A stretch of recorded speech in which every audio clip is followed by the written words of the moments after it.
Good evening, everyone. Thanks so much for joining me. Tonight, I have a powerful warning for you. Beware this church. What I'm going to show you tonight sounds stranger than fiction. For some of you watching, this will blow your mind. You'll be shocked. You'll be angered. There's something seriously wrong with the Seventh-day Adventist Church. And I'm not going to tell you about it. Rather, I'm going to show you so that you can see it with your own eyes. You will see why I say, beware this church. Do you know that a picture is worth 1,000 words?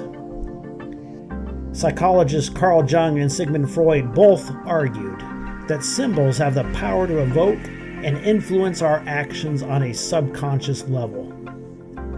You know, in ancient Egypt, Babylon, Greece, Rome, the pagan mystery religions all use symbols. So it's important for us to understand those symbols because those symbols carry demonic authority and demonic allegiance. You see, the names of the religions change over time, but the symbols remain the same. You'll find the same symbols used by Egyptians, Babylonians, Greeks, Romans, and those very same symbols are still used to this very day. Now, first, let me share with you what Yahweh said about religious symbols.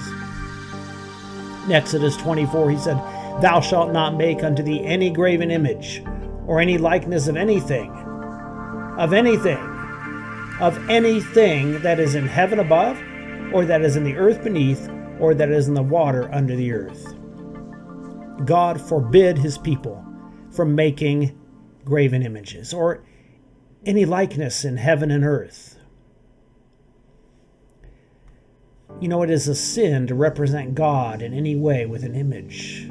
And now that we all understand that this is a sin, a transgression of the second commandment, let's take a look at some Seventh-day Adventist symbols. I want you to look here at the new logo for the Seventh-day Adventist Church. And I want you to notice two things in this picture. First is the trifold flame, the three-part flame. And second is the inverted cross. Now, many of you know who Lucifer is, I'm sure. Lucifer is a Latin name meaning light bearer. And many people today believe that Lucifer is none other than Satan. Now I want you to look at the pagan Greek goddess Artemis. She was the dawn goddess, the bringer of light, the goddess of light. She brought the light in the morning. And what is she holding in her hand? A torch. You know, an inscription from the 3rd century BC calls her the giver of light to mortals. She is the light of the world. Eutychus called her the light bearer, and the name light bearer in Greek is Lucifera. This god was adopted by the Romans, named Ceres. In ancient images, Ceres bears a torch, sometimes two, and rides in a chariot drawn by snakes. Ceres, the Roman goddess of fertility, holding the Luciferian torch. In ancient Roman bridal processions, a young boy used to walk in front of the bridal party carrying Ceres' torch to light the way for the bridal party.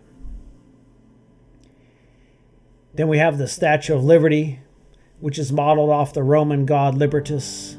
The French called the Statue of Liberty the freedom illuminating the world. Now, the threefold flame is very popular in the New Age in Buddhism. There's nothing Christian about this symbol.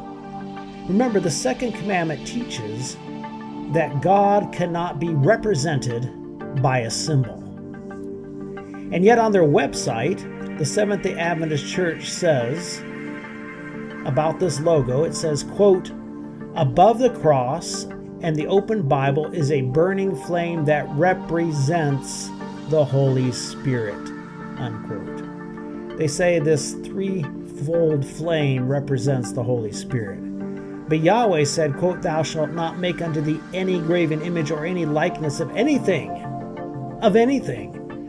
that is in heaven above or on the earth below." In the NIV, "You shall not make for yourself an image in the form of anything in heaven above or on the earth beneath." We're not talking here about an image of something random that you hang on your wall. We're talking about a religious image, an icon. Yahweh said, don't make any image. He said, don't make any image. We don't need an image representing the Holy Spirit. Now, if that wasn't bad enough, I want you to notice the upside-down cross. This is a symbol used historically by the Catholic Church. Now, some Adventists will assure you that it's not really upside down, but I have only one thing to say about that. We're not blind. Yes, it's subtle on the logo on the left, but on the right, we've outlined the shape. You see, the subconscious mind can see an inverted cross, and it is definitely inverted. If it were not inverted, it would be more like a plus sign than a cross. Let me tell you something about the dimensions of a cross. They are 70-30. That means 70% of the cross is below the crossbar, and 30% is at the top, above it. Now, it's impossible to get those dimensions in this picture unless you invert the cross. This is definitely an inverted cross, with 70% of the cross, the lower part of it, going up between the flames. The outlined image on the right shows a cross with 70-30 dimensions. We added those outlines to show you this cross is inverted. So, what is the significance of an inverted cross? An inverted cross is the symbol of the defeat or destruction of Christianity. You'll see here is a demonic painting of a goat-headed Satan clutching an upside-down cross. The inverted cross is often combined with the satanic pentagram in satanic jewelry, as you can see here. Many demonic heavy metal bands use this symbol. In Lady Gaga's music video called Alejandro, her robes have inverted crosses on them. In popular culture, Glenn Benton has an inverted cross on his forehead. Benton is known for his satanic and anti-Christian beliefs. The real origin of this symbol is, of course, modern Babylon, which I believe to be the Catholic Church. Here you see the inverted cross on the back of the Pope's throne. And here's a couple more pictures where you can clearly see the inverted cross on his throne. And here's a few more. Thanks to news agencies for capturing all these pictures. So now we come back to the Seventh-day Adventist logo. The inverted cross represents demonic control and subjection to Rome. The president of the Seventh-day Adventist Corporation, Neil Wilson, once said, "There is another universal and truly Catholic organization, the Seventh-day Adventist Church." Yes, they are truly Catholic. Come out of her, my people. Babylon is fallen. You see, in 1977, the General Conference Corporation of Seventh-day Adventists presented a gold medallion to Pope Paul VI. On the top, you see a picture of Bert Beach, the Seventh-day Adventist leader of the Northern European and Western African Division. He went to Rome and presented the golden graven image to the Pope as an expression of their close friendship with the papacy. Let's take a closer look at that golden medallion he gave the Pope. On the left, you'll see a graven image of Jesus. This is expressly forbidden by the second commandment. We are forbidden to make a graven image of anyone in heaven. And this is definitely a graven image. And it's definitely religious in nature. And Jesus is definitely in heaven, seated at the right hand of the Father. And on the right hand, in this picture, you'll see the Ten Commandments. And you'll notice here that the cross is not standing upright. What's it doing? It's starting to lean. It's starting to fall over. And that represents the fall of Seventh-day Adventism. That fall was apparently completed 30 years later. 30 years after Elder Beach gave this medallion to the Pope. The Seventh-day Adventist Church released a new symbol in 2017. The new SDA logo was released. And now the cross is not just leaning. It's not just down. It's an inverted cross, showing total subjection to Roman Catholicism. Now, if that wasn't enough, let me show you a few more pictures. Because a picture is worth 1,000 words. I want to introduce you to the all-seeing eye of the pagan Egyptian god Horus.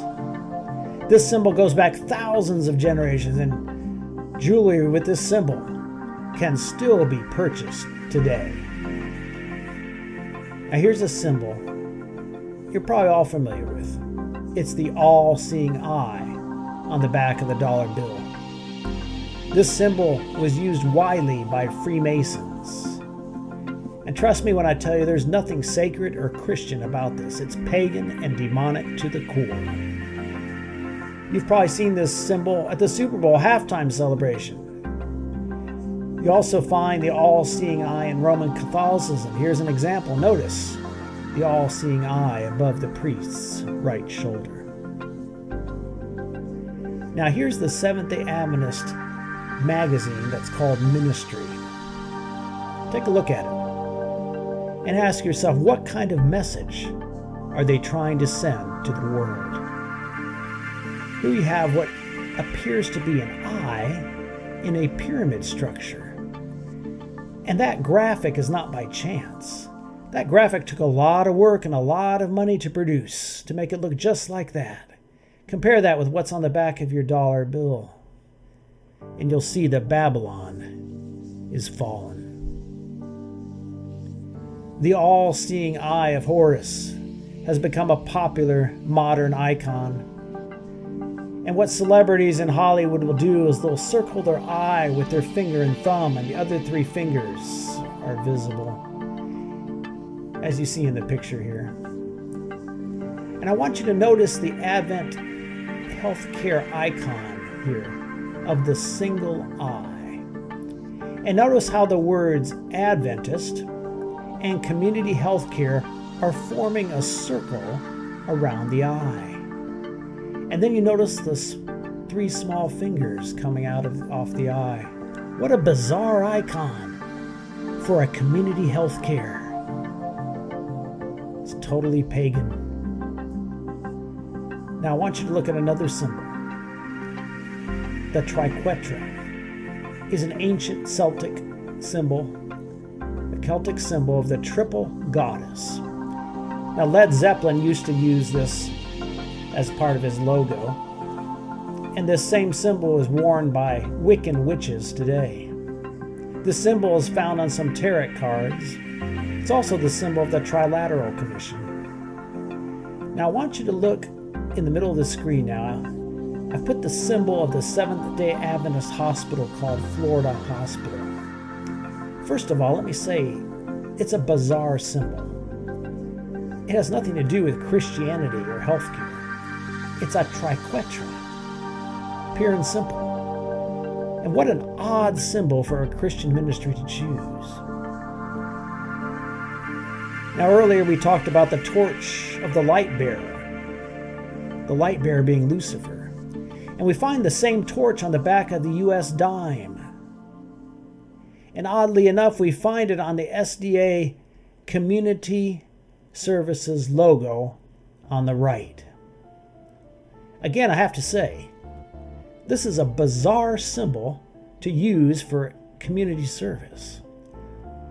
Why make a symbol that looks so much like the torch of a pagan deity? And how about the symbol for Adventist education? They have a new symbol as well, the letter A with 3 lines across it. What a bizarre symbol. What does it mean? And why is it so similar to the occult symbol of anarchy? Notice the cross stroke of the A on the top and on the bottom symbol. How the brush stroke starts large on the left and is smaller on the right. How uncanny the similarity. Now, remember the Masonic symbol of the all-seeing eye? Let's go back to that. Look at this painting called The Way of Life. This painting was commissioned way back in the 1800s by James and Ellen White, founders of the Seventh Adventist Church. It can be found in some early Seventh Adventist books. And how strange to have the all-seeing eye right in the middle of the picture, separate from heaven. What is the purpose of having this Masonic symbol in the center of the picture?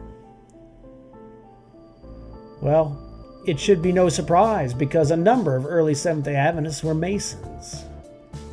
Now, Seventh-day Adventists will deny that they have anything to do with Masonry. But why is there an all-seeing eye in the center of their picture?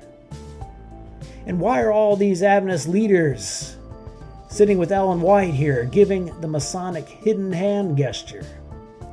You know, Adventists can say all they want, but a picture is worth 1,000 words.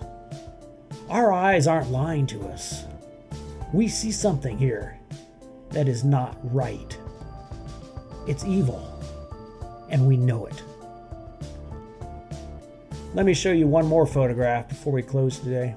And I'm sorry for the quality of this. I got this from the Seventh Adventist University. It was taken at James and Ellen White's grave shortly after she died, around 1915. And I want you to notice and see if you see anything unusual in this picture. Yes, that's right. That's an obelisk marking their grave. If you have ever had any doubt up to this point, it should be gone now. This was on the gravesite after James White died. It took a lot of money and a lot of planning to create and put up this obelisk. Now, obelisks are an ancient pagan fertility symbol. They're found in pagan Egypt. They're found in Rome. There's a huge one at the Vatican. And of course, we all know about the one in Washington, D.C. But the obelisk is expressly forbidden in Leviticus 26:1. Yahweh said you can't put up an obelisk. These pillars that the people were putting up even back in those days, they're obelisks.